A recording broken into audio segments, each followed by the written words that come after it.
Yeah. Yeah, that's what I said, they're gonna like high five at the door. Tag team back again a little bit.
Ooh, echo.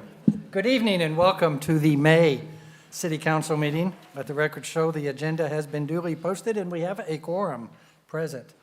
We will be moving on to invocation and pledges. Councilwoman Pena has agreed to lead us in the invocation. If y'all will stand as you were able and join with us. Bow our heads. Dear Lord, thank you for the privilege of serving this community, called Van Alstyne home. We ask for your continued guidance for City Council, staff, leaders, volunteers, and everyone.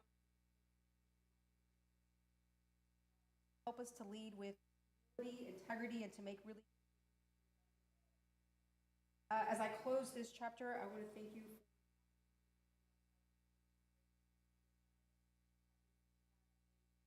Bless the city of Van Alstyne. Amen. Thank you, ma'am. Pledge allegiance.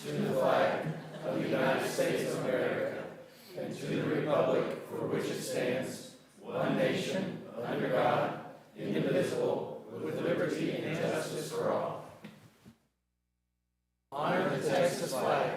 I pledge allegiance to thee, Texas, one state, under God, one and indivisible. Thank you all. Appreciate you all joining in.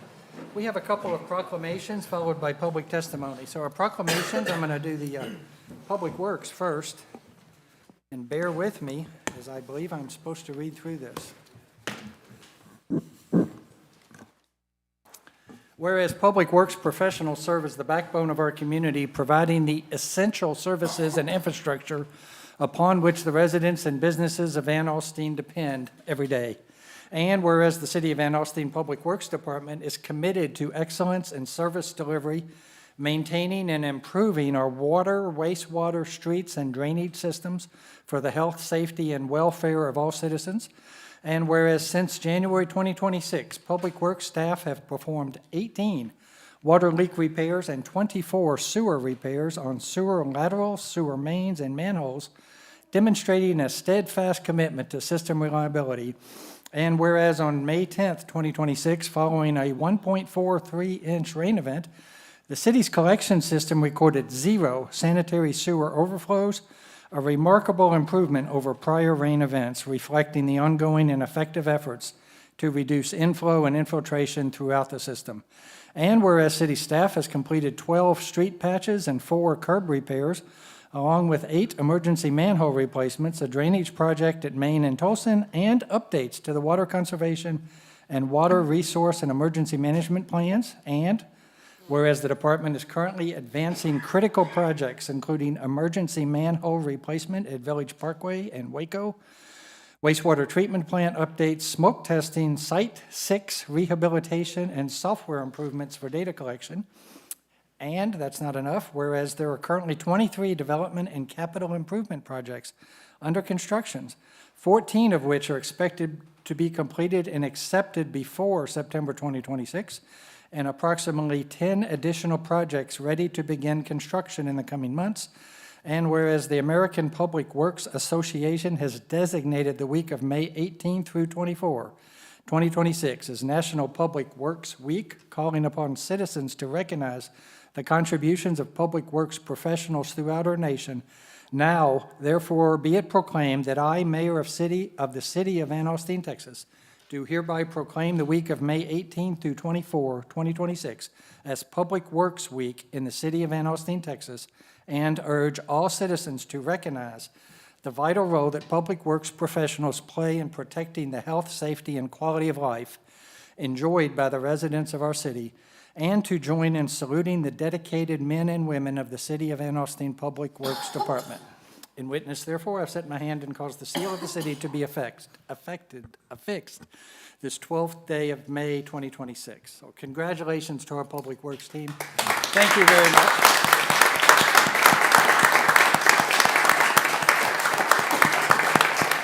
Ms. Cisco, would you like to step up and receive this proclamation and recognize any members of your team that you would like to call out?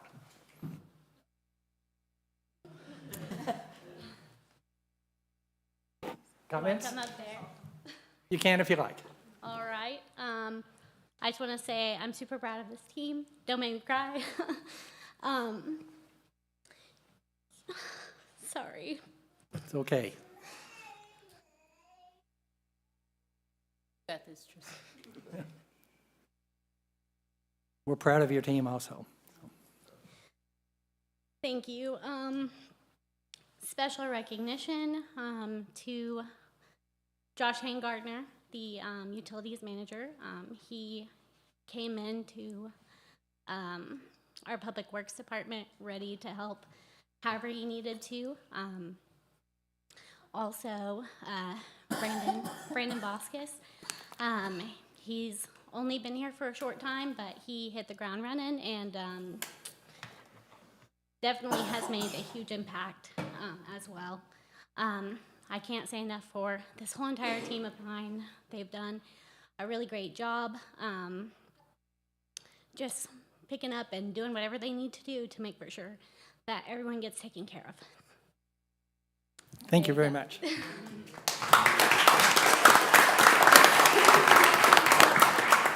Okay, I'm going to pick on you guys.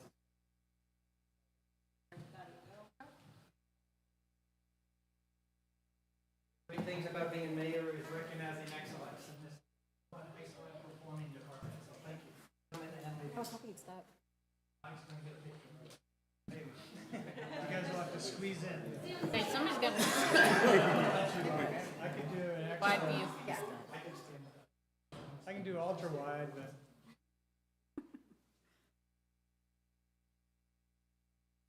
All right, that worked.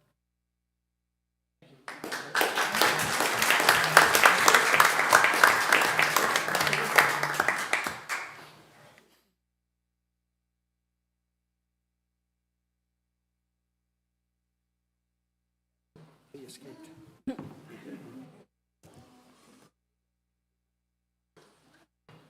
That was sneaky. Yeah, How'd he do that? I don't know. Get a cough drop. Okay, He's like, I'm well, out. we're going to move on, and he can catch up with us. So we have a second proclamation today. Whereas May 14th, 2026 marks Apraxia Awareness Day, during which awareness will be raised throughout Van Alstyne about childhood apraxia of speech, an extremely challenging speech disorder that affects 1 in 1,000 children, with 1/3 having a genetic causal basis. And whereas childhood apraxia of speech causes children to have significant difficulty learning to speak and is among the most severe speech deficits in children, and whereas as the act of learning to speak comes effortlessly to most children, those with apraxia require early, appropriate, and intensive speech therapy, often for many years, to learn to speak. And whereas without appropriate speech therapy intervention, children with apraxia will have diminished communication skills, but are also placed at high risk for secondary impacts in reading, writing, spelling, and other school-related skills. And whereas that such primary and secondary impacts diminish future independence and employment opportunities and challenge the ability to become productive, contributing citizens if not resolved or improved. And whereas public awareness about childhood apraxia of speech is essential for families of children with this neurological disorder and the professionals who support them to achieve the needed services for those learning to use their own voice. And whereas our highest respect goes to these children as well as their families for their effort, determination, and resilience in the face of such obstacles, now therefore I, Jim Atchison, by virtue of authority vested in me as mayor of the city of Van Alstyne, Texas, do hereby proclaim May 14th, 2026 as Apraxia Awareness Day, and citizens of Van Alstyne and surrounding areas are encouraged to work within their communities to increase awareness and understanding of childhood apraxia of speech. In witness thereof, I have signed in my hand and caused the seal of the city to be affects this 12th day of May in the year 2026. So the Henson family is with us today, and I would like to invite them to come forward as well. I'm going to come around and meet you guys. I'm going to pick on these folks. Thanks for joining us. Mr. Shaw wants to take a picture.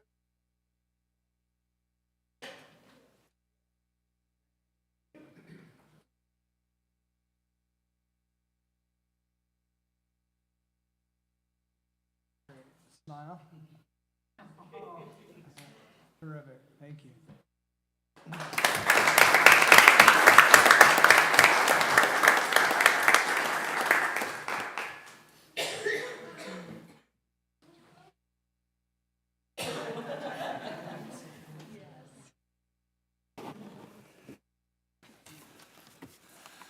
Okay, any other business? There appears there is.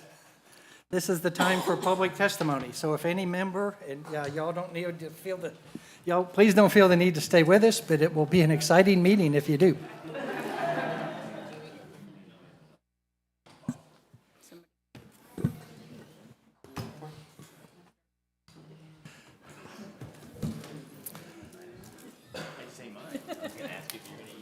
This is the time for public comment, so any member of the public who wishes to address council on any topic may do so at this time. If you want to address us on regarding a public hearing item listed in item 6, it might be best if you wait till then. And I have one comment form, but we're going to wait to later in the agenda for that because it is on a specific agenda item. So the opportunity for citizens to address the council if desired. Second call for comments to the council on any topic. Third and final call. Seeing none, I will declare the public testimony portion of the agenda to be concluded, and we will move on to canvass and oaths of office. Item 5A is consider adopting an ordinance canvassing the returns of the May 2nd, 2026 general election. Susan may have information on that. It's in the packet. Canvas, you all have to do the canvas. We are happy to do so. So, election results are in your packet, council members. Ordinance that you,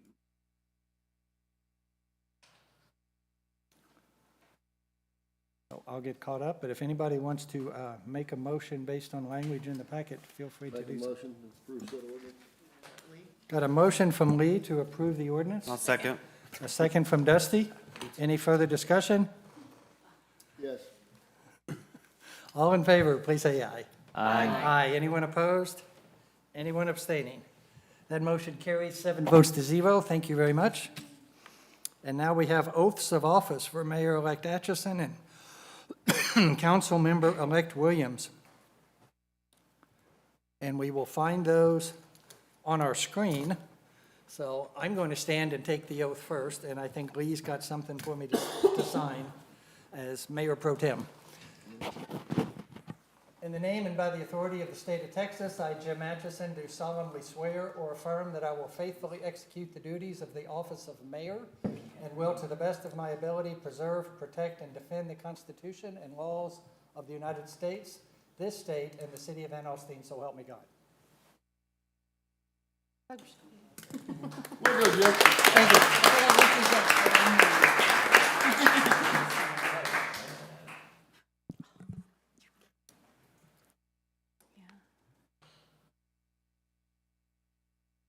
Now we're going to ask Zach Williams to come forward.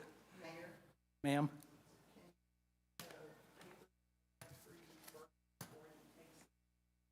I have done so. Got it? You bet. I know. Jumped the gun. Zach, if you'll come up here, and we also have an oath for you.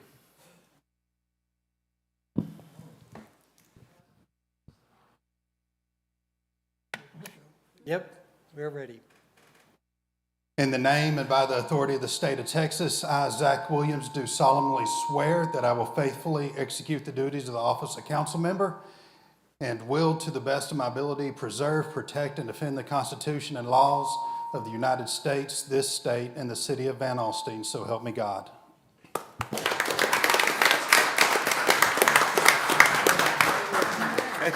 So before Councilwoman Pena leaves us, we do have something for her.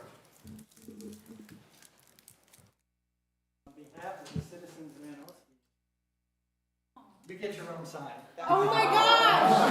That's amazing!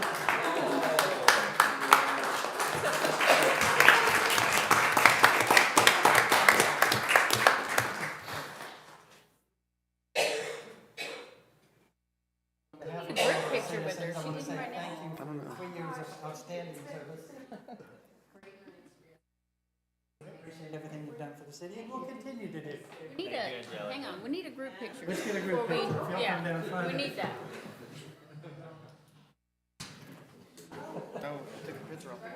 Want me to hold one? Okay.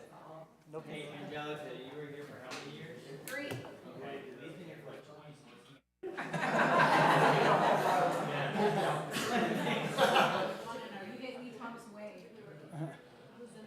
All right, let's see. All right, smile. A little bit of podium in there, unfortunately. All right, great. Thank you.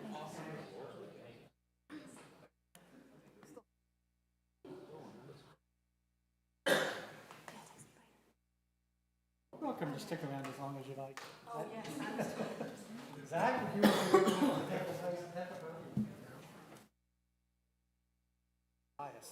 That's what you signed. Picture. Can you imagine? Oh, they don't waste any time.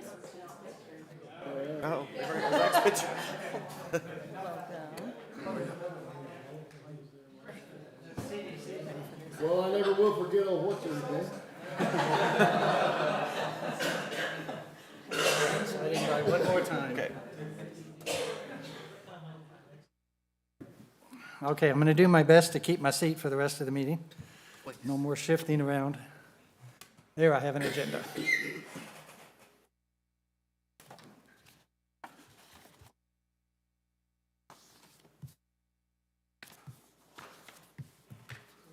Somewhere. Public hearings. So we do have 2 public hearings for the evening. Item 6A, conduct a public hearing on updated water conservation plan and water resource and emergency management plan and adopt an ordinance approving the water conservation plan and water resource and emergency management plan. Ms. Sisko, was that you for the presentation? It is me, yes. Gives me a chance to get caught up on the agenda. Okay.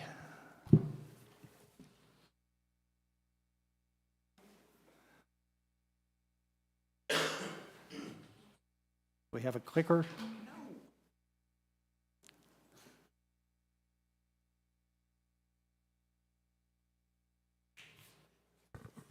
Good evening.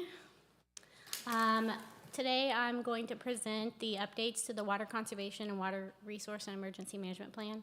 These plans are required by North Texas Municipal Water District, who we purchase our surface water from through G2A. We're required to update these plans every 5 years. We are due for an update, so I'll just be presenting to you what has been changed since the 2019 plans. If you do have questions as far as the stage restrictions go, I do have cheat sheets here. I know that you probably haven't heard a presentation on the Water Conservation Plan yet, so if you have questions, just let me know. But the presentation will only cover what's been updated and changed. So the goals of the Water Conservation Plan: reduce loss and waste, improve efficiency, protect and preserve our water sources, extend the life of current water supplies, and then also raise public awareness and encourage responsible behavior. Our part, we maintain accurate meter reading. We go above what's required because we do have an AMI system on our meters. We have smart meters. With this new plan, we had to adopt a water loss control program where Public Works says we will be active in leak detection and repair leaks as soon as we find them. And then implement water conservation requirements and also do education for our residents.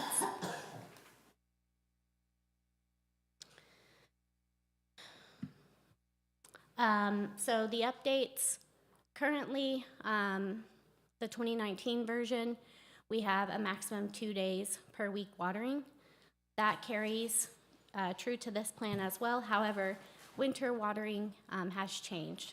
So through November 1st through March 31st, there's a maximum 1 day per week watering.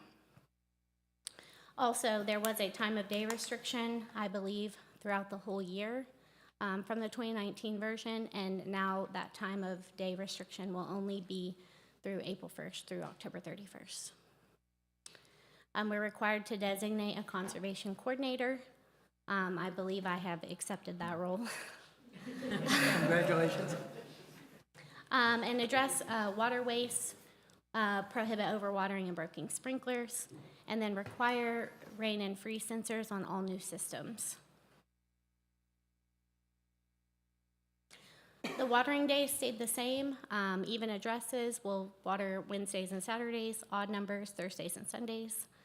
You're able to water with handheld hoses with shut-off nozzles, use dedicated drip zones, and soaker hoses any day of the week, just making for sure that there's no runoff. Winter watering, this is where it changed. 1 day per week, even number addresses will now water on Wednesdays and then odds on Sunday. And then the same rules apply for handheld hoses with shut-off nozzles, dedicated drip zones, and soaker hoses.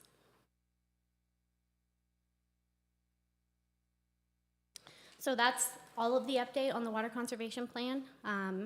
That plan basically outlines mostly city rules, what we have to abide by and what we have to do in order to preserve and protect. The Water Resource and Emergency Management Plan, this is where we would be able to implement stage restrictions if we had emergencies, water supply issues, those items. So the goals for this plan is to save water during droughts, shortages, or emergencies, make for sure we have water for domestic use, sanitation, and fire protection, and then reduce adverse impacts of shortages and emergency water supply conditions. One update we did have in this one was that the city would reserve the authority to initiate any stage if for some reason we have something happening in the city that would require a stage restriction, but our water supplier doesn't necessarily require a stage restriction at that time. That could be pump failure, main water break, where we would need to conserve what's in our towers to make for sure we have water to fight fires with and that kind of stuff. Also included in this update is temporary variances, which may be for certain businesses or new builds with new lawn and landscape irrigation requirements. The enforcement measures, I didn't change anything. This is directly from the 2019 plan. This is what's in effect now. I left it the same. So for residential customers, your first offense would be a written warning, and then any repeated offenses not to exceed $500. And then for non-residential customers, the fee is not to exceed $2,000 per violation.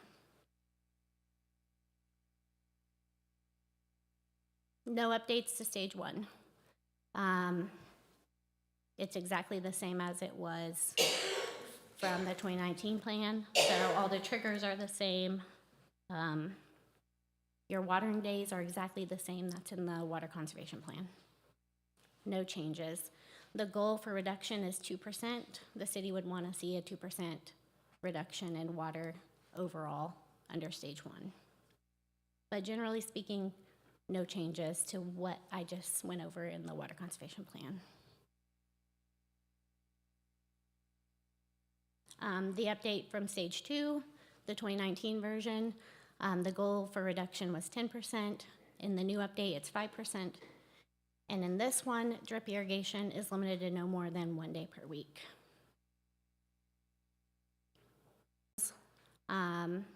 We would prohibit refilling of pools, no outside irrigation other than hand watering your foundations. This would be the highest stage that would be initiated. And that goal was updated from no specified goal in the old plan to 30% reduction in the new plan. And that's all the updates. Thank you, ma'am. We'll move to a public hearing at this point. Any member of the public may comment on this plan that is before council tonight. So I would open it up for public hearing at this time. Anybody want to make comment on this from the public? Second call for comments for public hearing. Third and final call, we'll declare the public hearing portion of this agenda item to be concluded. And council may now ask questions or make comment. I'll start by just saying thanks for putting together a 74-page plan, and thanks even more for reducing it to some executive summary for our benefit. Other members of council? If there's no comments, I would entertain a motion regarding the water conservation plan. Make a motion to approve. Dusty's moved to approve. Is there a second? Second from Marla. Any further discussion? All in favor of approving the water conservation plan, please say aye. Aye. Aye. Anyone opposed or abstaining? That motion carries 7 votes to 0. Thank you, Tristan. Thank you. Item 6B is consider a public hearing, conduct a public hearing and consider adopting an ordinance rezoning approximately 0.2 acre tract of land from single-family residential district SF2 to two-family residential district duplex located on the northwest corner of Stinnett Drive and Nunnally Avenue. Alex. Good evening, Mayor, Council. Thank you very much. As you stated, this is a request to rezone the northwest corner of Stinnett and Nunnally. The property outlined in yellow is the 0.2 acres, 0.2 of an acre that you had mentioned. Just a bit of history for you. The property is currently zoned single-family 2. This is a request to rezone it to TF, which is an abbreviation for two-family. In other words, duplex.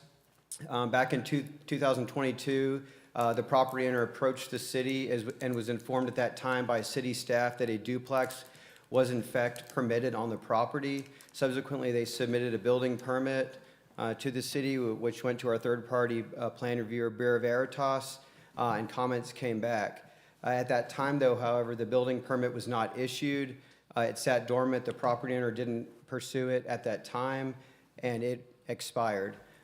Recently, the property owner came back wanting to resurrect the building permit, and after a little bit of research, discovered that the property is in fact still zoned SF2, and a duplex is not permitted on the property.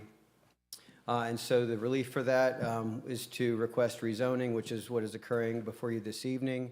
The Planning and Zoning Commission did conduct a public hearing, and they did recommend unanimous approval of the request to rezone the property to a duplex. If this were to be approved, the property would need to abide by the current setbacks, meaning 20 feet in the front and the rear, 5 on the interior side, and 10 on the street side. And with that, staff is recommending to the city council consider this request. Thank you, sir. Any comments from city council before we go to public hearing? I do. Yes, sir. That lot is really small. I don't know. I know that there's a lot of duplexes on this street, or multifamily type living quarters, but there's also a lot of single-family residents on this street, and I fear that lot, which I know it very well, the house that's catty-corner to it is my mother-in-law's house, is a very small lot. So the duplex would be, in my opinion, it's very thin, right? It goes back far, but it's got good depth, but it's very thin. It's 45, just the survey indicates it's 45 feet wide by 120 feet deep. So with the setbacks inclusive, the structure itself would be 30 feet in width. That's my only worry on it, is that it's not very big.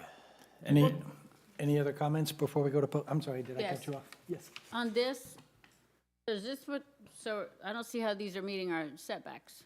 So Based on this. the image, the picture you have, which is the one on the screen as well, is essentially the feedback that Bureau Veritas gave back to the building permit applicant back in 2022 that indicated that the setbacks were deficient. You're saying it is now with these numbers? Yeah, that was the plot plan that was submitted with the building permit in 2022 that identified the deficiencies to the required setbacks.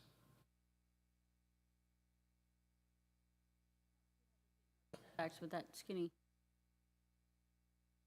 Why are we circling, maybe you can help me understand why we've got 3'6" right here? Am I reading this wrong? Because it doesn't appear No, like you're this not. is making it. Yeah, this is the, I'm sorry, sir. Okay, the property owner, Mr. Min, is in attendance. Should you have any questions? I didn't include any other drawings at that time. Essentially, when the building permit was submitted, it was submitted showing a house that was 3 feet, some amount of inches away from the property line. And in the review, it was identified that those setbacks did not meet the required setbacks. If this zoning were to be approved, they would resubmit the building permit, go through the same process, and the house would have to be modified so that it met the setbacks. I mean, regardless, we're approving what this says. You would be approving straight zoning, which would, Just so, yeah. So they would still have to go by our standards when they come to build. correct. Okay. Other comments from city council before we go to public hearing? Hearing none, I would open this topic up for a public hearing. Members of the public may address the council. Yes, sir. Yeah, I'm the owner of the property there.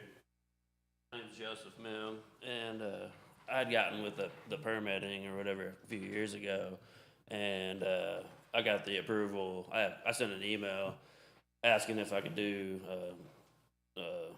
duplex on the property, and they had sent an email back, yes, you can build a duplex on the property. So I moved forward with spending, a couple $1,000 on architectural drawings, and submitted the architectural drawings to the city. City approved. I have it all on email. They approved all the drawings, saying yes, you can build this duplex. We did all the perfect setbacks. I feel like this is an old drawing that's been modified, but y'all have the whole set of drawings. So, like I said, everything was approved by you guys to, all the setbacks, all the sizes, everything was approved. It's just due to the economy, I didn't at the time proceed with building, and now wanting to go forward with it. So, but I mean, I've got all the emails and everything where y'all said the city said I could build it. Okay, thank you, sir. Any other comments from the public? You'll hang on for a minute. We may have another question or two for you. Third and final call for comments from the public. Hearing none, I will declare the public comment portion of the agenda item to be closed, and we'll move back to council's consideration. Any other questions or comments from city council? And the house, or the property to the north, property to the south is a duplex. The property kitty cornered is a duplex. Property other kitty corner is a duplex. They're all, I mean, it's all multifamily right there. No, it's not all multifamily. There's, Okay, well, 80% within I would say within probably more 100 like- feet. well, maybe within 100 feet, but Well, that's a big 150 road. feet. I would say there's probably, out of the whole road, there's probably 50 to 60% duplexes. Yeah, The rest, single family. the majority is. Any other questions or comments from council? Hearing none, I would entertain a motion. I'll make a motion to approve. Katrina has moved to approve. Is there a second? I'll second. Dusty has seconded the motion. Any further discussion on the motion to approve the rezoning request? So has to come back to us, correct? No, actually, it will just go to city staff to make sure it complies with the zoning regulation should we change zoning. If it meets zoning, If it it doesn't meets- come to us. correct. If That's they what I'm need a saying. If they need- variance- Right. If it needs a Okay. variance, it'll come back to us, but if they can meet the zoning, as in the current ordinance, it'll be a staff action. If I could just add to that, Yep. I don't foresee a situation where a variance would be appropriate recourse. It would have to be another zoning if they. Yeah. Standard. So at this point, our expectation would be setbacks, the building permit.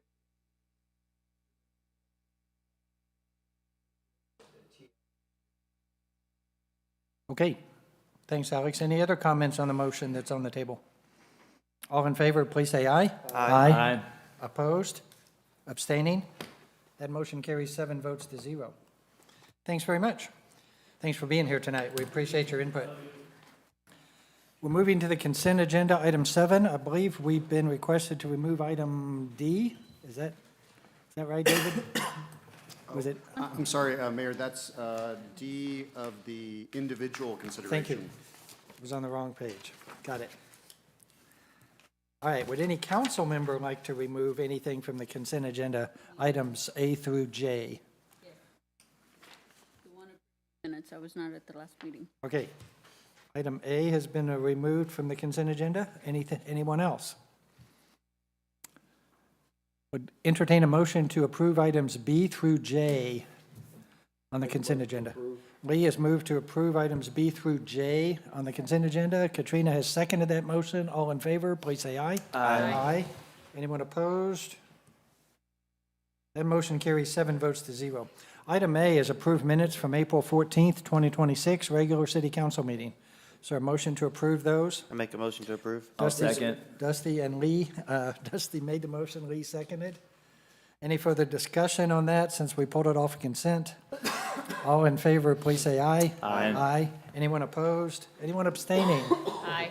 We have 2 abstentions. Marla and Zach have abstained from item A. It passes 5 votes to 0 with 2 abstentions. Thank you all. Item 8A, individual consideration, adopt a resolution. Adopt a resolution authorizing the Van Alstine Economic Development Corporation to enter into a letter of intent and sale of real property and executing documents to close the transaction. Joey? Thank you, Mayor, Council. Good evening. So I'm pleased to tell you tonight, we have this is an LOI, letter of intent, for your approval then to our board. We're having to have you approve it first since our board meeting comes after your meeting. But we've been working with a company called APS, Advanced Process Solutions. They're currently in the large city of Blue Ridge, and they're expanding quite a bit. They are one of the larger suppliers in the area of Texas Instrument and Global Wafers. So they will be adding quite a few jobs, up to 175 new jobs, with an average wage of $75,000 per year. Moving forward with this, that will be 9 acres on the southwest side of Cold Springs Industrial Park, just south of Allen Commercial, kind of across the street from the core. So they will be building a 100,000 square foot facility, tilt wall construction, very nice deal. So what this does is moves it forward from LOI to, next would be a contract. And then our hope would be closing within 60 days. So we'd be happy to answer any questions if you have any. Thank you, Joey. Questions for Mr. Grisham? Questions or comments? Yeah, absolutely. Thank you. All right, we need to adopt the resolution authorizing the EDC to enter into the letter of intent. Could we have a motion for that? Katrina has moved to approve. I'll second. Dusty has seconded the motion to adopt a resolution. Any further discussion? All in favor, please say aye. Aye. Anyone opposed or abstaining? That motion passes 7 votes to 0. Thank you, sir. Item B, receive and accept a petition to voluntarily annex an approximately 176-acre tract of real property into the city limits of the city of Van Alstyne, and set a date and time for public hearing and receive a project overview. Alex? Thank you very much. Mayor and Council, this particular item, the request to receive the request to voluntarily annex to 176 acres is related to a project that's called Solera. It's located west of Thompson Farms on the northeast quadrant of FM 121 and Hackberry Road. And it's been the source of discussion at numerous Planning and Zoning Commission and City Council meetings, including a joint Planning and Zoning Commission and City Council meeting, given the fact that this particular development includes a special financing district, which includes a PID and a TERS component. I apologize, I didn't give a rendering of the project, but I believe the council may be familiar with it. It's 176 acres, includes 452 lots that are 50, 60, and 70 feet in size, and there's a city park that's included in it as well, off the boulevard north of FM 121. Again, this particular item is essentially to accept the request to annex it and to set the public hearing for June 9th, which is the first of several steps that are involved. As we learned with another subdivision that included the PID and TERS, there are numerous steps that will fall in behind this particular item that will line up one by one. And so just for the sake of transparency and kind of preparing for the various items that are ahead at the Planning and Zoning Commission and City Council level, just wanted to bring this item to your attention, provide a general outline, and essentially answer any questions that the City Council may have prior to taking any action. I'd gladly answer any questions that you may have. Representative with Skorberg, the developers in attendance, if you have any questions for them, and I believe you have a property owner, one of the couple property owners who is submitted the request to voluntarily annex property in attendance as well. So with that, glad to answer any questions you might have. Thank you, Alex. I do have a request for public comment at this time. Mr. Hendricks, do you want to address council at this time? Come on up if you would. I'm Bob Hendricks. I've got a little bit of background here. I graduated from my high school here 50 years ago. We live out on Hackberry Road. I own a house also here in town. So I've seen a lot of development here, and I understand the process and everything. But there are some concerns about the proposed development that I expect to see addressed in future meetings. Primarily access to Hackberry Road, but also plan, how is Hackberry Road going to take the increased traffic? The current traffic is pretty high. What you see when you look at a map is that there are about a half a dozen residents that are immediately affected. Those residents aren't sure how that access to Hackberry happens, since they haven't sold any property. The other question is, Hackberry Road is not just 6 people out there anymore, it's a couple hundred houses. So there's a pretty good load on that. That road's county maintained right now, so we'd expect to see a considerable improvement to the road. The standard questions that are always asked on developments is drainage, and how's the city going to provide the services necessary to those homes. The density of the project is going to be another question that'll come up. It appears particularly in the western element that there's about 100 houses there that are kind of tight. Despite the fact that there's supposedly going to be a park and other amenities, it doesn't appear, we'd like to see something closer to a Mantua than a Townsend Farms development out there.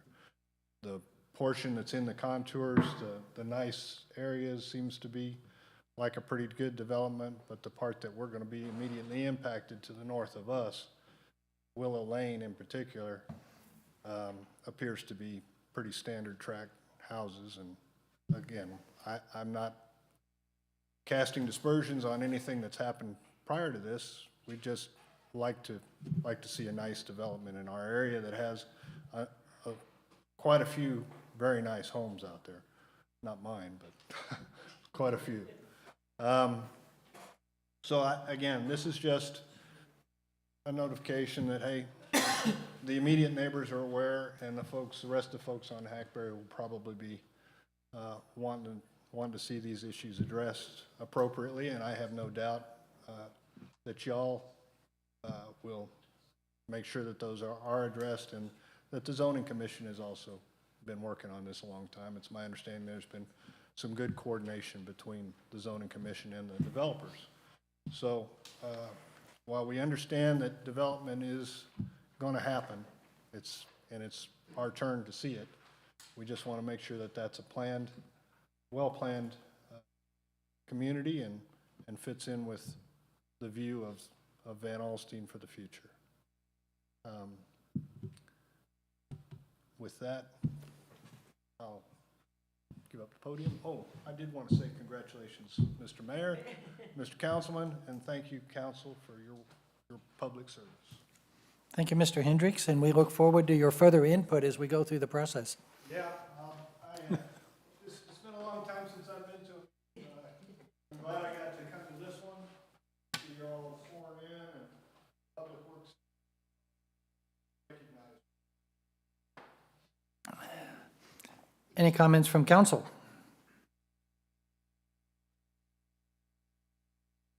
Hearing none, it would be time for a motion to receive and accept the petition and set the date for the next hearing. I'll make that motion. Ryan has moved to accept the petition and set the date for June 9th to consider annexation. Is there a second? What was that? Second. Zach Williams has been prompted to second the motion. Got a motion and a second. Is there any further discussion on the motion? All in favor, please say aye. Aye. Anyone opposed or abstained? Motion carries 7 votes to 0.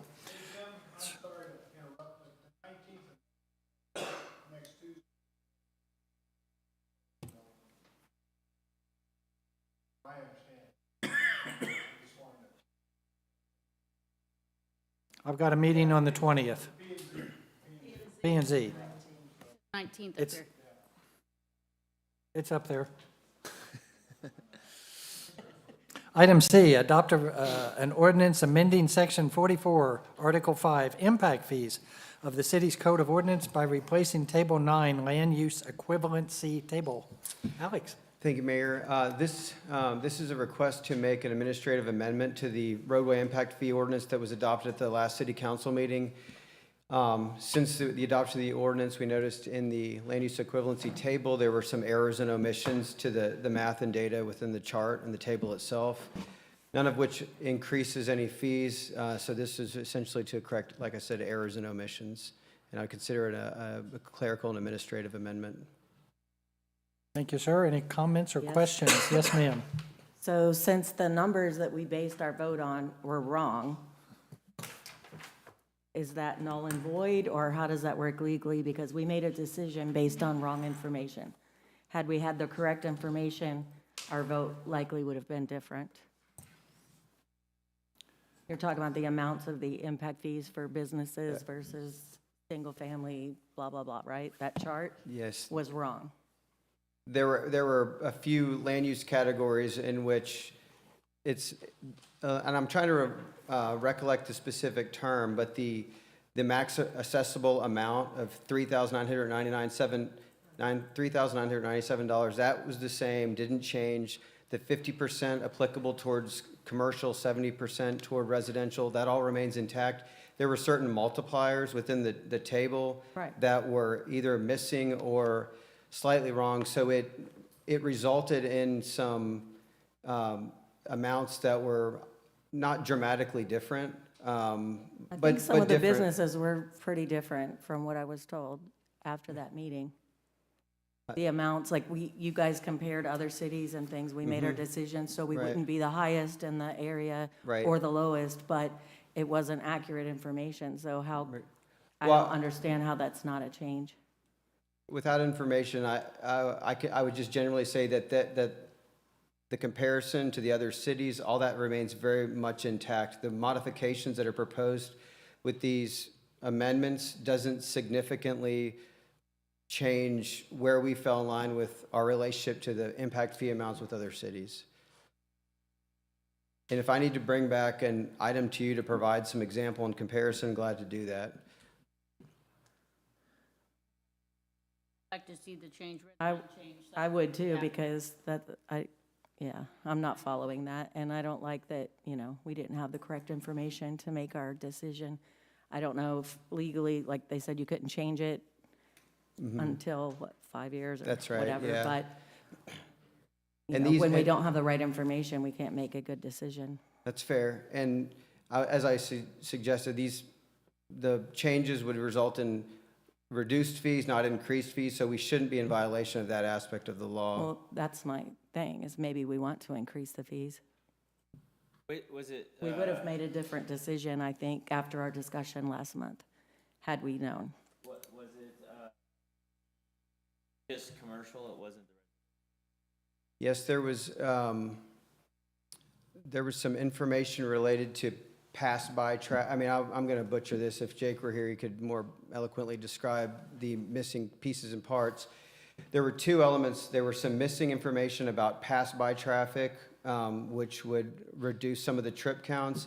And another was related to the distance in which vehicles travel for commercial businesses to get to a destination. And we aligned and reduced and corrected the distance in which a vehicle travels to get to a location for certain retail and office uses, which slightly reduces the fees.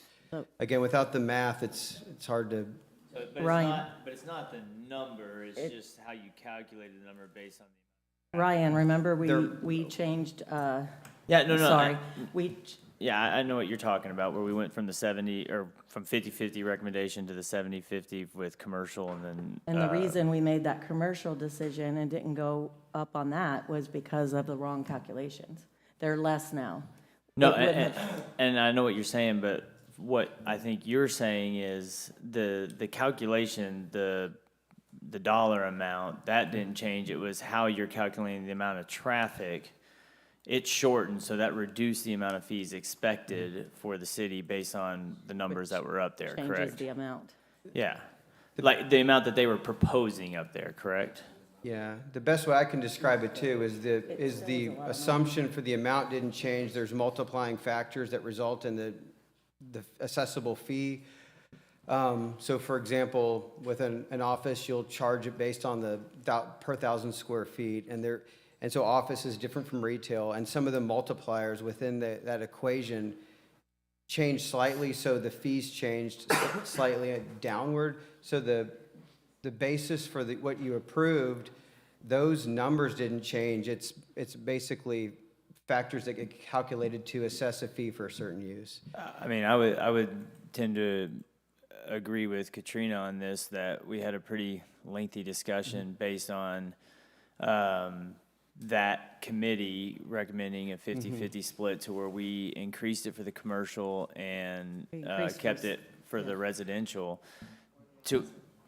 No, residential we stayed at 50, and then the commercial we went to 70. But either way, to see what those numbers with the actual correct calculations in there are, and then to bring that back to the table, because you might bring it back and we look at it and it's like, okay, we'll keep it where it's at. But you also could bring it back and we could look at it and go, hey, we need to go from 70 to 75%, you know? Well, what I would suggest is these, and I think, and I totally respect the point, and I think it would have been more beneficial to give you case examples. But what I'll say is some of in the table and the calculations, some of this stuff's just wrong. It's either missing or it's improper numbers. So I don't think it's a situation where we're looking at necessarily changing or voting it on a policy level. I mean, you may, if within the context of the law, you may decide within the discussion you want to make an amendment that's basically a policy decision, but we do have to correct these errors at some point. But that firm, that Goodman, firm that did this recommendation and the proposal and everything, I think, who put those tables and those numbers that were up there, to Katrina's point, we were basing our conversation and our dialogue to change it based on, you know, what those numbers represented. And so if those numbers are going to change, even if it's just because you calculated the traffic wrong or how many cars are going to be going from point A to point B that changes that number, it might need to be looked at as, okay, well, it does need to be changed on a policy level. So I think until you got to bring back accurate numbers to make that change on the back end. Can I ask David, are we bound by the wrong numbers in our vote already by law, or can we have it come back to us and? You are, as far as impact fees, the impact fees can't be raised for a certain time period. Looking at this item, it looks like the change Oh yeah, we can't even do it. is contemplated to the, It's got to be 3 years. to the actual land use equivalency table. And I'm trying to figure out, let's see, on here, is there like a red line version where council could see exactly what that may be, that might be a recommendation. If it's council's pleasure to table this, what we could do is we could bring back a red line version that shows exactly what you considered the last time versus what the amended version is, and then you could see it sort of side by side to see. But the policy decision, if I remember correctly, it has, once we voted on it and put it into effect, it has a 3-year period before we can change it. So we can't, even if it comes back differently, we can't go back in and change the numbers. That was or my our question. percentages. You may be able to lower it, you definitely cannot raise it. We can't- Even though it was wrong information, we still That's- couldn't raise Yeah, it? there's no safe harbor for that because there's basically, this is looked at by various different boards, including the CAIC, before it comes before you. So in theory, this was sort of looked at both internally and board and by the council when it came out. So what we could do is we could look at those numbers, have them redlined, and then maybe an explanation to council of where those changed and if they would have changed anything material. At this point, without seeing the numbers side by side, it may be so small as to be an immaterial change that wouldn't have affected, or that did not affect any policy decision. But policy change-wise, it can only, from a percentage standpoint, go down, not go up. On that Correct. particular deal. Correct. So, That's state law under, the 395, chapter okay. 395. I have a motion if people are ready. So approve the changes, but then I want to approve it with a condition that in our next council meeting that we get a complete summary of the red line, the differences that were up there, redlined and everything, so that we and the public can hear from y'all what happened there in the change-wise. Why wouldn't we just table it and then get the information and then make a decision? Well, you can't, I mean, you can't change it. Know what you're approving? He just told me immaterial changes that, Well, You don't see them. I know, but I mean, Okay, if well, they I'm not have to be. voting. and let me be clear, I'm not sure if they're material or not, but I think without looking at them redlined, I think my recommendation would probably be to table rather than take the action without. I'm just saying, if you can't understanding. change the policy, I mean, because you can go down, we can always make that argument in a particular, with it on the agenda to go down, right? Like, we can always vote on that. Correct. You can't change the impact fees up for a certain statutory It's timeframe. 3 years, I think. Okay, Ryan, do you want to make that motion? No, I agree. Want to with withdraw what that? David Okay. said. Would entertain a different motion. I I make will a make a motion to motion. table the whole thing. Got a motion to table the agenda item. Is there a second? I will second. We've made a motion to postpone action on this until June 9th. Yep. Dusty and Katrina seconded that? Yes. Thank you both. All right, any further discussion on a motion to table item C until June 9th? Postpone action until June 9th. No further discussion. All in favor, please say aye. Aye. Aye. Anyone opposed? Anyone abstaining? That motion carries 7 votes to 0. Thank you.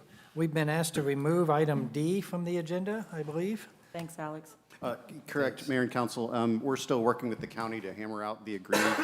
This is the essentially what we call the 1445 agreement to divide subdivision regulation in the ETJ. I think we're pretty close. We've been working back and forth, but still need to get the county's feedback on the final version. So we would ask that that be passed. Very good, thank you. Just so people know what we're talking about there, our P&Z currently looks at all the development plans that are submitted in our ETJ, and the county is amenable to taking that burden of that regulatory authority, but the discussions we've had with them is that we would continue to do the inspections within our ETJ and actually in a broader range, anything within our school district boundaries.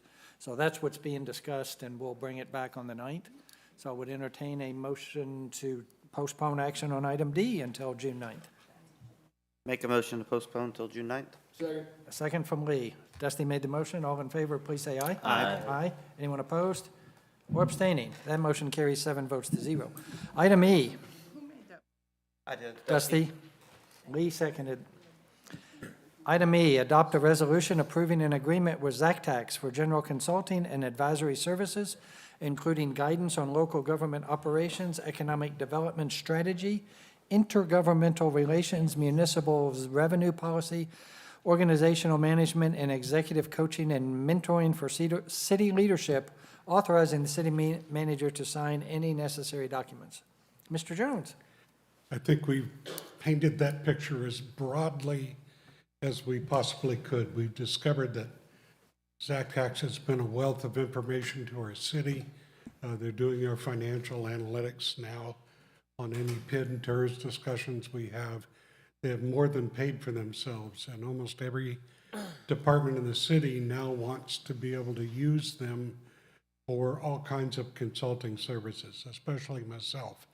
I'm deeply involved with Robert and Patrick Lawler with ZACTAX on discussions with future retail projects, making sure the analytics make sense in the city, and we are taxing our friendship with them to the very limits, and I'm asking that I be able to use somewhere between 120 and 160 hours a year of consultation services with ZACTAX. Happy to entertain any questions. Thank you, sir. Questions for the city manager? Hearing none, I would entertain a motion regarding item E. Got a motion to approve the resolution adopting the agreement from Lee, I'll second. and Dusty has seconded the motion. Any further discussion on the motion? All in favor, please say aye. Aye. Aye. Anyone abstaining? Anyone voting no or abstaining? That motion carries 7 votes to 0. Item F, adopt a resolution authorizing the city manager to award and execute a contract for solid waste disposal to Community Waste Disposal. Ms. Gould. Good evening, Mayor and Council. I am here to talk about our solid waste and recycle services and the process that we've gone through to get to this point. Ultimately, we are recommending award of the contract to Community Waste Disposal, and their team is here tonight, and they'll be able to speak with you as well and answer any questions you might have. Just by way of intent of the presentation, we will go over the background of the process, the RFP respondents, evaluation process, our recommended vendor, service highlights and rates, and then next steps. Jennifer, before you go on, who do we use right now for, it's on my, Right now, we have Sanitation Solutions okay. slash Waste Connections. And just by way of background, our current contract with Sanitation Solutions, Waste Connections bought out Sanitation Solutions, but they're kind of operating side by side. So Sanitation Solutions provides a commercial and residential trash service, and Waste Connections generally does the recycle side of things. But we entered into an agreement with them on June 1st of 2020. It's a 5-year contract, extended it for 1 year, so it expires June 1st of this year. In anticipation of that, we went out for RFPs for the service through our e-procurement system, which is Bonfire. Through that process, like I said, we issued the RFP in the fall, received responses on December 2nd. The evaluation committee was made up of administrations, myself, a finance staff, and utility billing staff, and went through an electronic mountain of material. So we had 6 respondents, and then we made a recommendation. And you can see the scoring criteria here. It was based on cost of service, the quality of work plan, which is really the service transition plan. Their past performance, references and experience, resources, personnel, etc.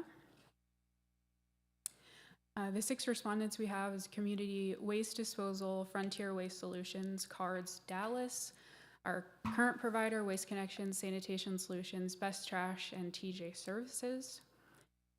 Once we ranked the 6 respondents, we interviewed the top 3 and ultimately are recommending Community Waste Disposal. I'll skip over that. I do have the specific criteria if you want to look at it now or later. But why the committee recommended CWD? They're number 1 with the service transition plan. They do have a compressed natural gas fleet, so they're cleaner, quieter. They also have the 4th axle, so it's easier on our streets when they're fully loaded. They have a strong local team. It's a family-owned and operated business. It's been in operation since, I think, 1984. They had a perfect score as far as references and past performance. They currently serve the city of Allen and have since 1997, Little Elm since 98, and several other closer communities, Salina, Princeton, Melissa, and the list goes on and on. They have a quality customer service that it says up here, a 36-person customer service team, which I believe, I don't know if they're located in McKinney or Dallas, in the same location with their dispatch, which can be very important when you need to get something done quickly. If they can just turn and tell dispatch to do something, it makes it a lot easier for us. And then they do also provide the city staff with 3 times daily non-compliance reports. So if we get any calls, we can check those reports and help the customers identify what their issues are quickly. They will also handle customer service directly, which will probably be a transition for our customers, but our customers currently have to call City Hall and talk to our staff, and then we're kind of the middleman. We go to our current provider, gather information, go back to the customer, and it's a lot of lag time, and it usually leads to a lack of service or failure of service altogether. But their customer service team will work with our customers directly. So our service highlights, we get new carts, yay. And there they are on the screen, gray for trash, blue for recycle. We will continue to have weekly curbside trash and bulk pickup, bi-weekly recycle pickup. The trash and recycle, one positive change, I think, they will both be collected on the same day. So no more putting your trash out on Monday or recycle out on Tuesday, or is it your recycle day? I don't know. They also are going to provide once per month door-side collection of household hazardous waste and used electronics. They will also host 3 clean sweep events throughout the year, so you'll be able to bring bulk, brush, trash, as much as you can get in your truck and bring it to a specific location, which we haven't identified yet, to dump. They will also provide a new resident cardboard collection service. So we have a lot of folks moving into their new homes and have lots of cardboard and don't want to take up all the space in their recycle or trash carts. They can call for a one-time collection of all of their broken down boxes. I spoke a minute ago about the improved customer service, so we'll work with them directly, but they're also going to offer our customers, our citizens, their mobile app, which will allow for our commercial customers can pay directly through the app, but also residential customers and commercial can ask for service requests. If you have extra bulk that maybe you're willing to pay for a curbside pickup, you can request it through there, submit photos even. If your trash is missed, you can request or submit that concern through the app. You will also be able to view your specific service information, and then if we have a weather event or service interruption, you can get alerts through the app. And then they're also going to provide an annual cart cleaning service. So I think they have images, and we'll show more about that in a minute, but they have a truck that's specifically for this purpose that is self-contained, so all the water stays there in the truck and it cleans it and deodorizes it, sanitizes it. So once a year, our residents will be able to request that service. And I think what we're really all wondering is how much is this going to cost us? Like I said before, our rates have not changed since 2023. You can kind of see the current and what we're going to, what the rate is going to be for the specific services. When you see your bill, it's one fee plus a tax, sales tax. So currently our residents see on their bill for residential customers specifically, $19.04. It will be going up $1.60 with all of the enhanced services that we just talked about. And we do have, I don't think it ended up in the packet, but the commercial services of primarily our commercial customers are, they have carts as well. That's the majority of our commercial customers have carts, and that fee goes up $2.70 a month for the commercial customers. The commercial customers are not billed through the city, they're billed directly by the provider. So next steps would be for you all to authorize the city manager to execute this contract. And then we will swiftly begin the transition services to get carts delivered and provide services, have CWD provide services starting June 1st.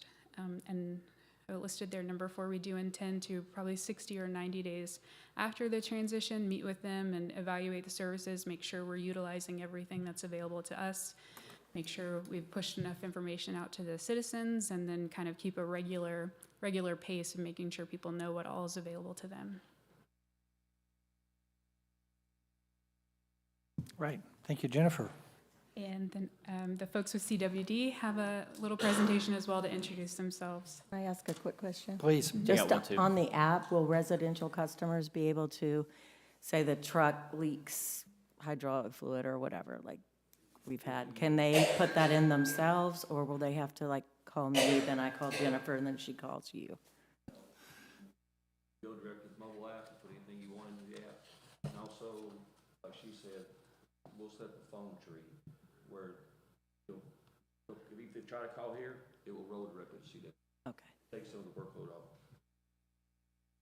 Plus, we'll get to it quicker because we'll see we'll be taking phone calls. Nice. Right. Will on the bulk side, I know for the trash it said it stays the same. Will that also be for recycle too, or is recycle still just what's in the container? Or does it do bulk? Do y'all do? Has to be in the container. Okay. Okay, gentlemen, ma'am, thanks for being here tonight. We appreciate y'all coming up. Looking forward to your presentation.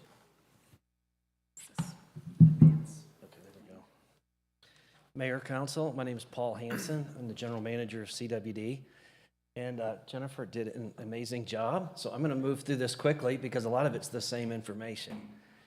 But the most important person in our team is not here tonight because, as she mentioned, City of Allen is one of our long-term contracts, and Jason is at that council meeting right now. But he desperately wanted to be here, and I'll say that the number one difference between CWD and everybody else out there is we're privately held. You as council and staff can have the owner, a cell phone, and if you're not happy with something, Jason will call you back. You can text him at 10 o'clock at night, and he will get hold of us. And if you're not happy with the truck leaking, you can get hold of him, and he has the authorization to buy a new truck. I've worked with Jason and his father before. Greg is still involved with the company for almost 20 years now, and it's a fantastic workplace. With me is J.B. Sweeney, who's our Assistant General Manager, and Wanda Smith, who's our Municipal Coordinator. As Jennifer mentioned, we started in 1984. Greg had bought 2 trucks, and he started out in the apartment business in Dallas. I'm moving through this quickly. City of Euless was our first municipal contract in 1993, and it's a recycling contract. We still have that contract today. In 2015, we moved to our current location, actually before that, but in 2015, we added CNG. Our current location is 2010 California Crossing in Dallas, which is very close to the old Texas Stadium, if that's easier to reference. And we have 23 acres there. Today, CWD has over 500 employees, all operating out of that one location. We have over 220 trash trucks, and then of course we have a lot of other trucks and pickups. And the next slide is our revenue growth, as Jennifer also mentioned. And then those are all of our cities. It's a very tiny little slide there, but we have 36 municipalities. It's about 75 to 80% of our current business. Our fleet, we're really proud of our fleet. We have, most important is the CNG, as Jennifer already mentioned, but it's clean. It's also right now, as everyone's aware, gas prices and fuel prices are up a little bit, and CNG is, it's a much smaller percentage of cost, meaning it's 5 to 10% of our total operating cost, whereas if you're running diesel, it's 20 to 30%, depending on the cost. So that helps us be more competitive. Also, we're DOT weight compliant. We do add the extra axles. You'll see a lot of trash trucks that do not have the extra axles. That means when we fill up a garbage truck and we're driving to the landfill, if we have a big accident and we're overweight, that's not good for anybody, right? So we do not want to do that. So that's why we do add the extra weights. It also the extra axle. It also helps with wear and tear on the street. And let's see. In our technology, we do use Third Eye in all of our trucks. So it's constantly recording, and we can pull video. So if someone calls and says, hey, you guys missed my trash today, and we pull it up, and yes, you're right, we did miss your trash today. Opportunity to coach the driver. Or, whoops, we don't see your trash out. It was 7:15. Are you sure your son said he put the trash out? And then also, if there's sometimes with a customer, sometimes we get, oh, your driver did this. Well, we can usually hear and see what kind of happened. So that's a really good thing. It also provides GPS tracking. We can see where the trucks are and where they're servicing. It's integrated with our SoftPack platform, which is also included with our commercial, so we can verify service, and it also helps us optimize our routing. Our customer service community, as Jennifer mentioned, it's right in Dallas. We have about 20 people who answer the calls directly, but we like to say there's 36 people. That includes our supervisors, includes JB, includes dispatchers. Different people we utilize to handle different situations. We also have a safety team. If there's an incident, we had a rut, well, it goes directly to that person. That's what they do. They handle that. We do send the daily reports. We do have the mobile app, as Jennifer mentioned. And then, of course, of the operational plan, as Jennifer mentioned as well, we're planning on running a rear loader 4 days a week in the city. We like to have a truck in the city multiple days. So therefore, if someone calls in and says, hey, you didn't pick up my trash yesterday, and whoops, it wasn't out, but hey, we'll go by and pick it up. We're still in the city. So, or if we missed it, well, we got a truck is right there and they can run back and get it. And we try to keep the same teams in the city. So there's a lot of connection between our drivers and helper and the city itself. And as Jennifer mentioned, the recycling will be on the same day as the trash service. Bulk and brush, it's 2 cubic yards per week, tied and bundled brush, but also bulk items. If someone does have a large pile of brush, let's say you cut a tree down, there's a big storm, you can call us and or go on the app and we'll take a look at the pile and then we would charge the resident individually for that. Of course, they don't have to use us. They can use anybody they want. They can take it to the landfill, but that's usually a pretty affordable option. Let's see. We did mention that we have a truck that will wash carts. So you have to schedule that. If you want that, that's up to once a year per resident. That's a great program that a lot of people are utilizing now. And let's see, we talked about HHW. We process our own HHW, which is household hazardous waste.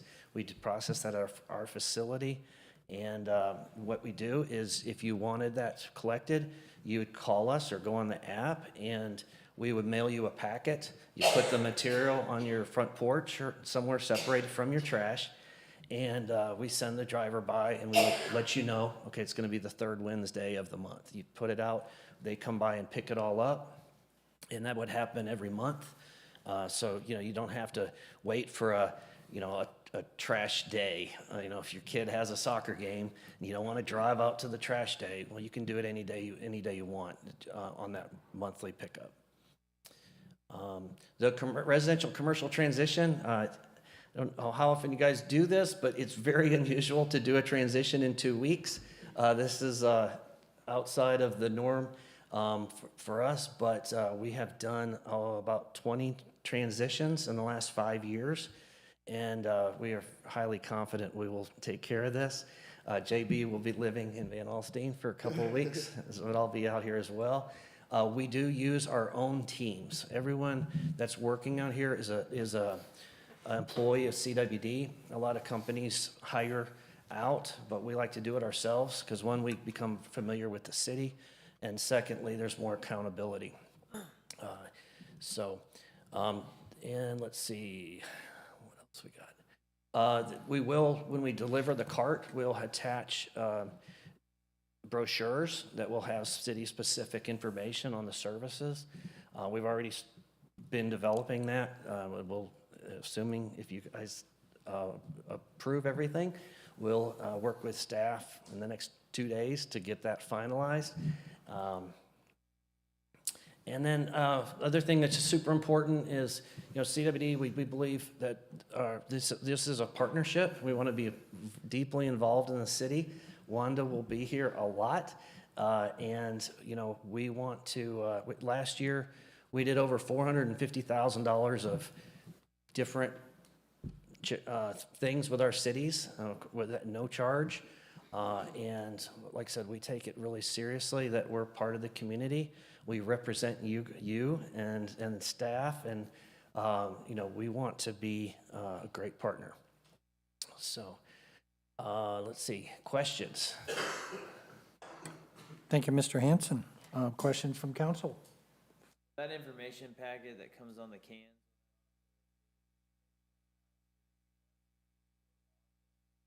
App, or is that going to be posted? How are we going to know? Registered with the app.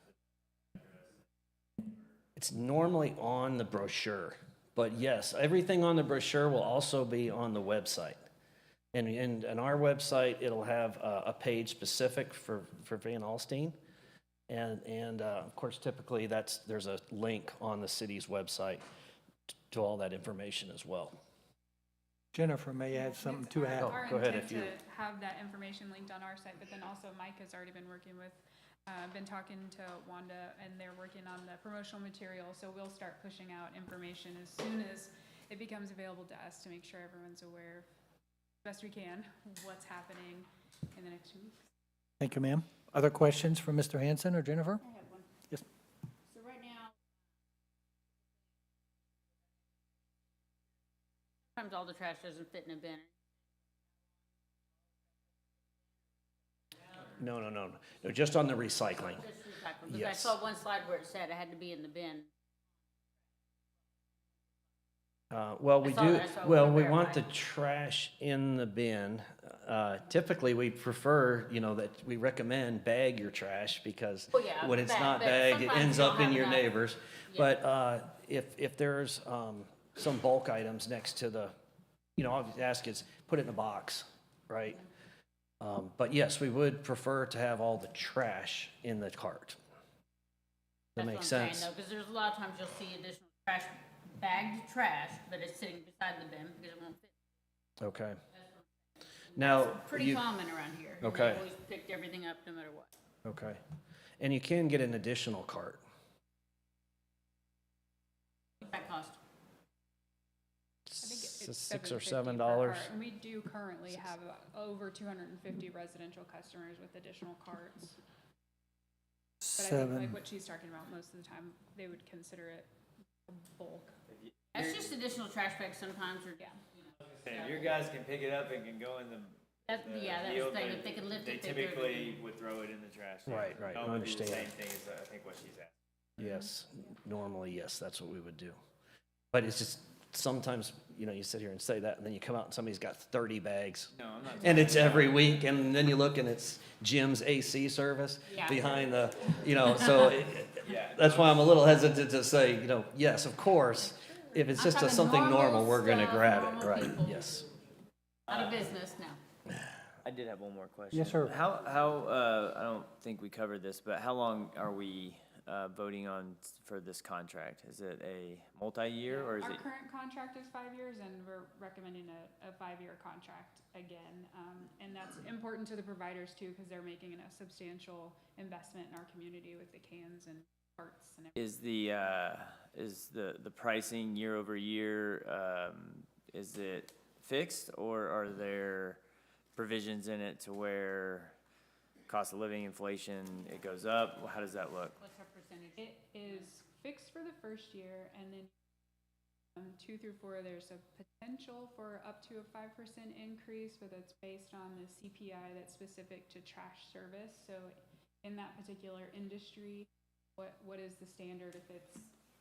If it's going up 3%, they may request a 3% increase each year, years 2 through.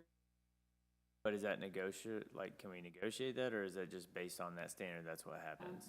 The increase rate still has to be approved by council, but, they're supporting the increase with the CPI, so it's not uncommon, and our current contract has the same too, so we've,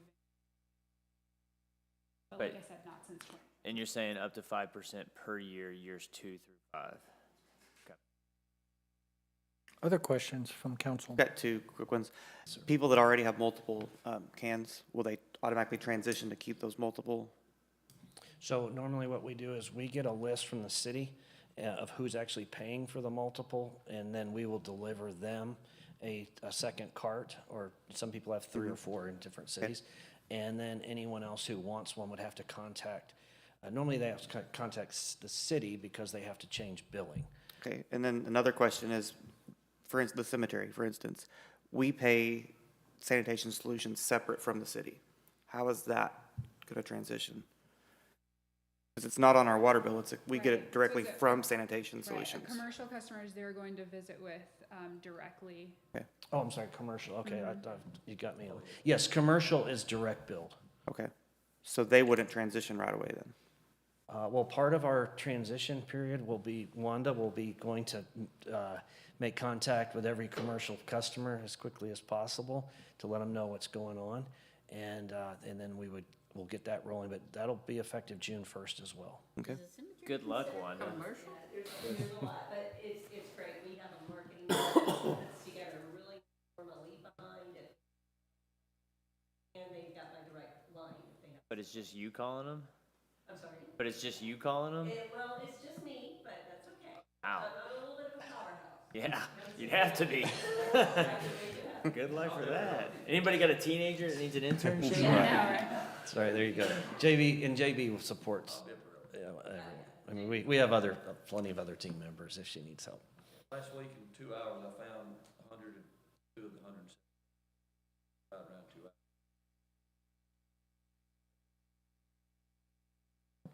You guys have any other questions or concerns or, I love the question about the trash around the cart. Those are the good things we want to, anything. How much question you're gonna get from everyone? Yeah, what's the earliest pickup time in the morning? When do we have to have our carts out? 7 a.m. Okay. The that's night before is always consistent. good.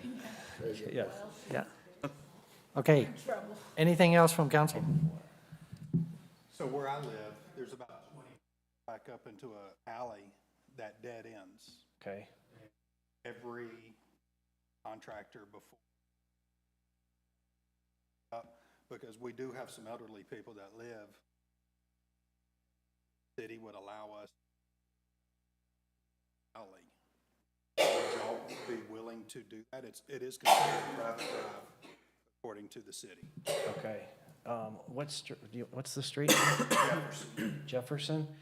We can. What part of Jefferson? I just drove down Jefferson and. About half a mile west. Yeah, but we'll get taken care of. I can't answer it right off here because of that, Right, I but figured. normally we would do something like But that. we do have several elderly homes. Thank you, sir. Other questions or comments? Hearing none, I would entertain a motion regarding the, yep. Susan, I have to recuse myself on this one, Okay, because I do business with CWD. fair enough. I make a motion to approve. Got a motion Second. to approve, seconded by Katrina. Dusty made the motion. Any further questions on the motion? All in favor, please say aye. Aye. Aye. Anyone opposed? And Lee is abstaining, I believe. Recusing, to be more precise. Thank you. So that motion carries 6 votes to 0 with 1 recusal. So, Congrats, guys. yeah, thank you. Thank you so much. We appreciate you and look forward to working with you all. Thanks for making the trip up. Jennifer, thanks to you and your team for digging through all the various responses and doing the ratings. Moving to city manager report, item 9, Mr. Jones.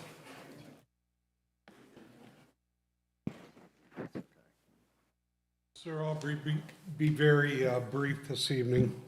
First, I just want to thank you for recognizing the Public Works Department. They have been real troopers when we're home in bed and the lightning is going and it's raining like crazy. They're out there getting wet and dodging lightning bolts and doing all the things that they do to keep everything working the way it's supposed to work. Tristan and our team are a remarkable group of people, and in very short order, they've been able to make a meaningful impact on our city as far as stormwater intrusion.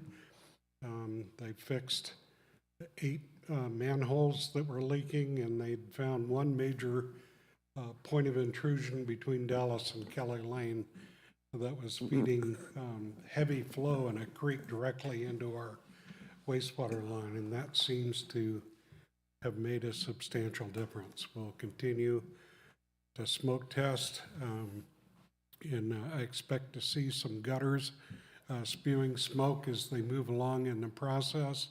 I told the mayor I came in the other morning. I normally get here about 6:45, and this whole building was filled with smoke, and I'd forgotten they were smoke testing, but it was coming up through our toilets in this building, so it was kind of exciting for a period of time. Anyway, with that 1.5 inch rain, we didn't have any spills, which is abnormal in Van Alstyne, and we'd like that to be normal going forward. So recognizing them was really important. Recognizing the entire team, we've worked very hard to get an exceptional group of directors in our city and city staff, and I think we have one of the better staffs in North Texas. It's not just in our little corridor. We've got a very, very strong group of people that work some enormous hours and do it because they love what they do. Jennifer did a great job on this contract. I gave it to her start to finish. When she was all done with it, and they had made their evaluation on who was to be selected, I had her put all the information into AI to see if I could prove her wrong. And AI supported their decision. So real intelligence won the day with artificial intelligence. So we were good. The Blasting Game project that was delayed for such a long time with franchise utilities. Atmos is on site right now. Sparklight has completed about 80% of their relocation. Frontier poles have been removed. Grading is underway. Utility work will commence next week, so we're moving out there at this point. Senior Center parking lot, we discovered another unidentified water line that was shallow. That's been relocated. They're looking at the surveys right now. Want to make sure it's right before we install subgrade and we can get our new parking lot done. Downtown streets, handicap ramps on Preston and Marshall have been poured. Sidewalks and parking spaces have been reopened. Ramps have been poured on Marshall and Main. The majority of our concrete seating islands have now been poured. Aztec Alley is now open. I think we can expect to see movement around the corner on the main street. We're still on target to complete the project by late July. As a reminder, this Saturday morning from 8 to 10 at Central Social District Park, we'd like you to come out and thank the police officers that make Van Alstyne the 10th safest city in Texas. They'll be out there in the morning for Coffee with Cops, so please come out and join us. It'll be a good thing. By the way of new business, Kirby Smith Machinery is running ahead of schedule. We anticipate that they'll be open for business in July, so it won't be very long until you start seeing equipment put out there. Big D Lumber has finished their grading. We should start seeing utility work in the very near future. And I think you've all seen the invitations to the new Montessori school. They've tried to do groundbreaking twice and have been rained out twice. But this morning they had a lot of equipment out there working nonetheless. So we're excited to get that Montessori on FM 121 next to our new water tower underway. With that, I'll take any questions you might have. Thank you, Mr. Jones. Questions from council? Thank you, sir. It is time for mayor and council closing comments before we go to executive session. So I will start to my right. Ryan? Thank you to the Public Works Department.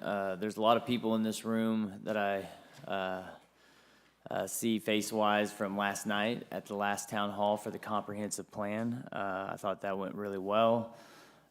We should be voting on that, or that being brought to us in June, correct? 90% completion. So that was encouraging to see. What we have, Jim, like 50, 60? I think so, yeah. Alex may have a more precise number, but yeah. 50 to 60 members of the community to go through that presentation, which, you know, a presentation is good when at the end you had 0 questions. So that was awesome to see. So I think everybody was pretty happy with all the work that's been put into that. So thank you, Alex. Thank you, staff. Thank you to the citizens of Van Alstyne for putting so much input into that. I think it's turned out to be a well-needed, and it's going to be a pretty fantastic document for us, since the last one was 03, I think, that we're still operating off of. And then just thank you to our staff, and thank you to all of our public works, and to our fire, police, and everybody that keeps us safe here in Van Alstyne. So, thank you, Ryan. Marla?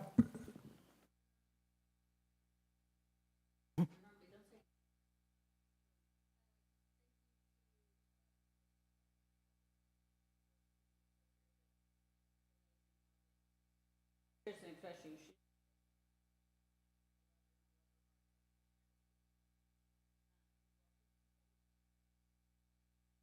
should. Dusty? Yeah, welcome, Zach. Thank you guys for coming. Thank you for all your work, staff. May 25th is Memorial Day, and our DAR is doing a ceremony at the cemetery at 10 o'clock where they're going to read all the fallen soldiers who are buried here. So you're all invited to come to that and honor our fallen heroes. Thank you, sir. That's Daughters of the American Revolution, so for those who haven't been around for a little while. Lee? Thank you, Lane, city staff, WD, Ward Ward, Zach. Sorry to throw you on the spot there. Get used to it, in other words. Yeah, elected or arrested, it's community service. Thank you all for coming. Katrina? Everything they said, plus I'm glad to have new trash cans. And welcome to Zach. Yeah, Zach? I had a hard-fought race for this city. Me too.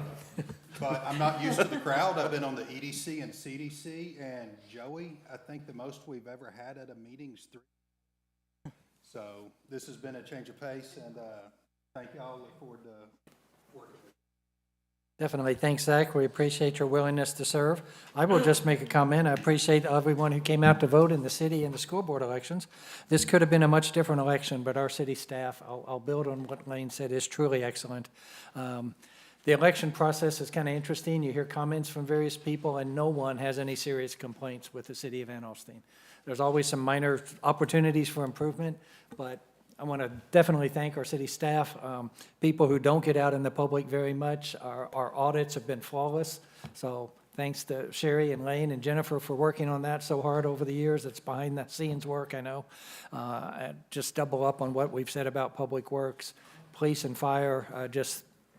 Mr. Jones has put together an outstanding staff, and it definitely shows when an incumbent can get 85%. There's just not many complaints out there, because if there were complaints, they'd find a reason to vote against you. So thank you all for all the hard work that you have done and will continue to do, and I look forward to our continued partnership. With that, we will go to executive session. In accordance with Texas Local Government Code, Chapter 551, Open Meetings Act, the City Council may meet in a closed executive session pursuant to applicable laws. Section 551071, consultation with attorney. Improvements as they relate to the retail development on US 75 and Van Alstyne Parkway. So I make it, get a more precise number, 8:13. We'll go into executive session. We're going to retire to the conference room. Y'all are welcome to stay out here.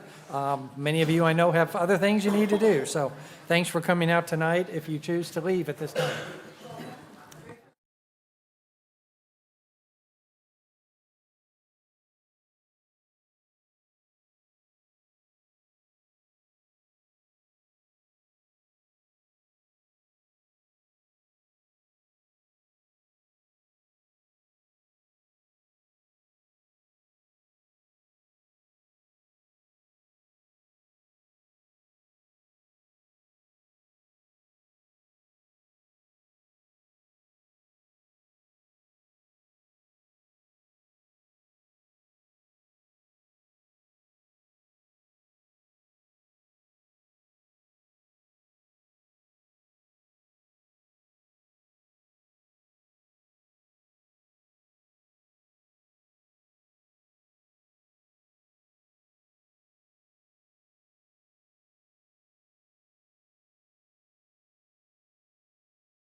Out of executive session at 8:30 PM.